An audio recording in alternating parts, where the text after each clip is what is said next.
Chers amis, bonjour. C'est la deuxième partie de la vidéo qui a été coupée. Donc, il y a quelques minutes, j'ai mis la première partie. Malheureusement, la vidéo a été coupée par un incident technique. Donc, je poursuis, j'en ai pas pour longtemps. Donc, toujours les informations donc, de ce vendredi 6 octobre 2023, 9h, 9h10. Voilà, je disais qu'en fait, effectivement, le Premier ministre arménien, Pachinian, a rencontré aussi Van der Leyen, qui a promis donc 25 millions d'euros d'aide humanitaire à l'Arménie, mais qu'on n'avait pas besoin de cela. On avait besoin d'un acte politique de Van der Leyen avec l'arrêt de la fourniture de gaz azéri et russe à l'Europe. Voilà. Pour contourner la Russie, l'Europe est tombée dans les bras de l'Azerbaïdjan en achetant du gaz russe en même temps que le gaz azéri. Voilà donc comment dirais-je, tout le monde le sait, mais tout le monde se tait et l'Europe continue son approvisionnement. Voilà, donc on demande l'arrêt de cet approvisionnement. Le Parlement européen a demandé donc des sanctions. Voilà, donc on verra dans les jours qui viennent la teneur de ces sanctions. Pachinian a rencontré aussi à Grenade hier lors du sommet européen, a rencontré le président donc, ukrainien Zelensky. Il a aussi parlé du Haut-Karabakh. Mais attention, Kiev soutient l'occupation de l'Artsakh par l'Azerbaïdjan. Kiev qui se fournit comment dirais-je, de beaucoup de choses depuis l'Azerbaïdjan, qui a des relations très fortes avec Bakou. Hein. Donc Zelensky, Aliyev sont des amis, il faut le dire. Voilà. Et Zelensky, l'Ukraine avait fourni aussi des armes chimiques, notamment les bombes au phosphore blanc à l'Azerbaïdjan contre les Arméniens lors de la guerre de 44 jours en Artsakh, ça on ne l'oublie pas. Donc Kiev est plutôt un partenaire de Bakou que d'Erevan. Mais malgré cela, Pachinian qui a envoyé donc, il y a 2 semaines son épouse à Kiev rencontrer la femme du président donc, ukrainien, ce qui a déplu bien sûr fortement Moscou. Aujourd'hui, salue en fait parle à Zelensky du Haut-Karabakh. Voilà. Comme si Zelensky pouvait faire quelque chose pour le Haut-Karabakh. C'est quand même à cause aussi quelque part de l'Ukraine, de la focalisation des médias sur l'Ukraine, que l'Arménie a été délaissée et oubliée, il faut le dire, même si l'Ukraine n'est pour rien en fait. Hein, c'est aussi les médias internationaux, surtout du clan de l'Ouest américain, qui ont été focalisés sur l'Ukraine et pas sur l'Arménie, le Sud-Caucase. Ça ne les intéressait pas. Bravo aussi aux médias français qui sont quand même les leaders ici en Europe de parler, d'évoquer, comme on a vu hier sur France 2, beaucoup d'émissions aussi, hein, sur France Info hier, pareil, donc beaucoup d'émissions, encore sur l'Arménie et l'Artsakh, qui est quand même qui focalise quand même aussi les médias et l'opinion publique française, qui est majoritairement pour l'Arménie, pour les Arméniens. Les jours des soldats donc, russes de paix en Artsakh, où il n'y a plus d'Arméniens, sont comptés. Donc d'ici, Poutine a annoncé leur départ. D'ici donc, la fin du mois, donc fin octobre, ils auront quitté la région de l'Artsakh, puisque l'Azerbaïdjan ne veut pas de leur présence pour faire une occupation complète du Haut-Karabakh, où il n'y a plus d'Arméniens, il n'y aura plus de soldats d'interposition russes. Les Russes ont aussi perdu la partie au Sud-Caucase, il faut le dire. Et maintenant, la question est de leur présence en Arménie.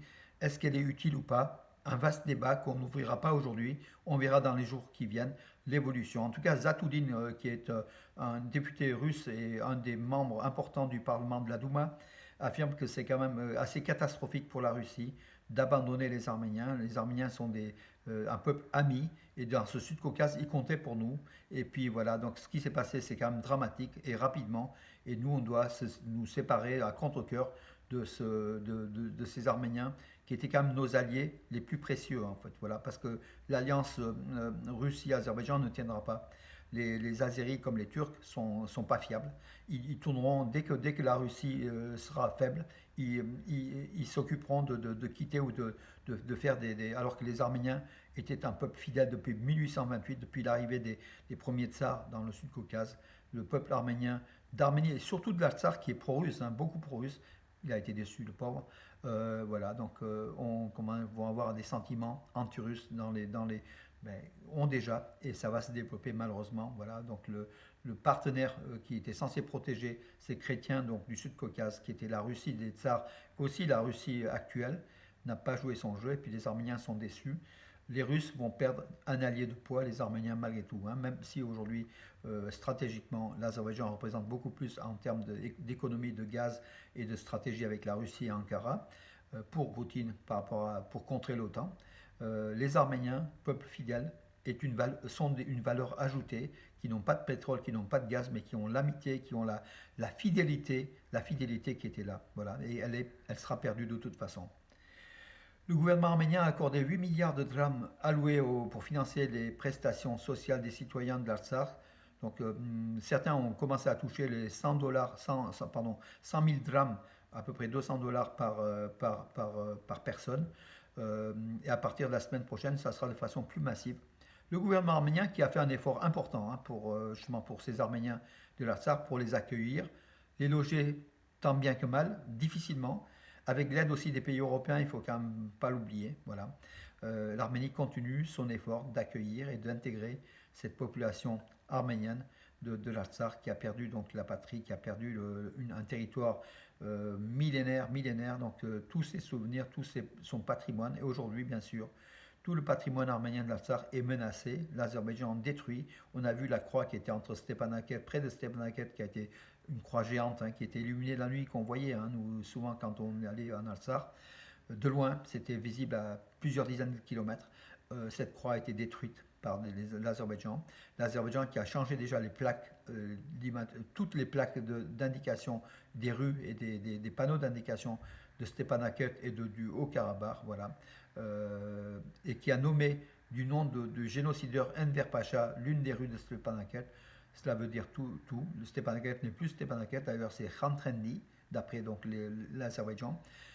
Tout s'efface, donc ce patrimoine, cette histoire, ces 3000 ans d'histoire, en quelques jours, l'Azerbaïdjan veut effacer. Et Aliyev, le dictateur, fera tout pour effacer, comme on voit donc l'église arménienne, la cathédrale arménienne de Chouchi, déguisée en église oudi, donc pour transformer l'origine arménienne des constructeurs de cette cathédrale sur les hauteurs de Chouchi, et puis d'autres, hein, donc patrimoine arménien, donc des églises, des châteaux, beaucoup de choses qui sont détruites ou détournées. On détruit quand on ne peut pas détourner, on détourne pour dire que c'est pas arménien, c'est oudi ou c'est d'autres peuples qui ont existé, qui étaient là, c'est eux qui ont construit, mais les Arméniens, on ne s'en souvient pas. On se demande même s'ils étaient là. Voilà, donc c'est un peu le rôle du dictateur Aliyev d'effacer la trace arménienne. Soyons vigilants, mes amis, on est toujours là pour dire qu'on existe. On est un très très ancien peuple, on est résilient, on est debout encore pour lutter pour nos droits, pour le peuple de l'Artsakh qui doit retourner sur ses terres. Ces terres sont arméniennes. De toute façon, il y aura des changements, hein, au Sud-Caucase. Ça ne va pas rester, c'est pas statique. Hein, donc voilà, donc il y aura des changements et on profitera de ces changements. Il faut avant tout que l'Arménie s'arme pour défendre ses propres frontières.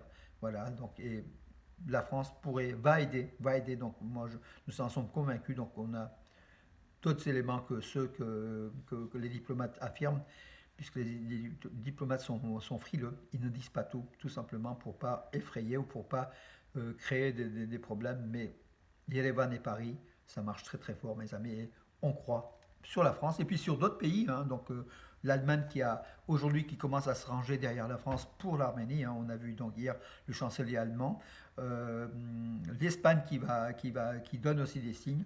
Il n'y a que l'Italie et la Hongrie en Europe qui sont farouchement opposés aux sanctions contre l'Azerbaïdjan. Voilà mes amis pour aujourd'hui, je vous donne rendez-vous à demain et bonne journée.